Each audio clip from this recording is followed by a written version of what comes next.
বাচ্চা ভালোভাবে ফিডার খা, না হলে মোটা হবি কিভাবে? এই নে আরেকটু খা। তুই থাক, এবার আরেকটাকে খাওয়াই। এই পিন্টুর মা বিড়ালের বাচ্চাকে ফিডার খাওয়াচ্ছ, এদিকে তো পিন্টু কান্না করতেছে।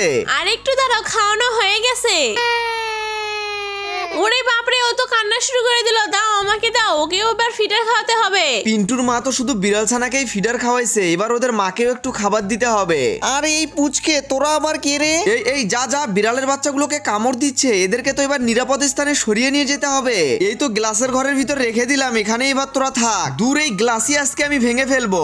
এ কি, গ্লাস ভাঙতেছো কেন? এগুলো গ্লাস তো সব পুরাতন হয়ে গেছে, সবগুলোকে পাল্টে আবার নতুন করে লাগাতে হবে।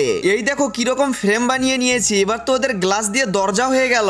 তাড়াতাড়ি এদিকে আসো, বিড়ালটাকে ভ্যাকসিন দিতে হবে। ঠিক আছে, তাহলে তুমি ওকে চকলেট খাও, আমি এই দিক দিয়ে ভ্যাকসিনটা দিয়ে দিচ্ছি।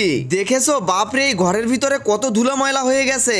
আচ্ছা, আমি এবার পানি দিয়ে সবকিছু ধুয়ে ফেলতেছি। এই বিড়ালের মা তাড়াতাড়ি ঝুড়িতে বস, আজকে তোদের নতুন বাড়িতে নেমে দেবো। বন্ধুরা, তোমরা ভিডিওতে লাইক করে চ্যানেলটি সাবস্ক্রাইব করে দাও আর কমেন্ট করে বলো তোমাদের বাড়িতে কি বিড়াল আছে।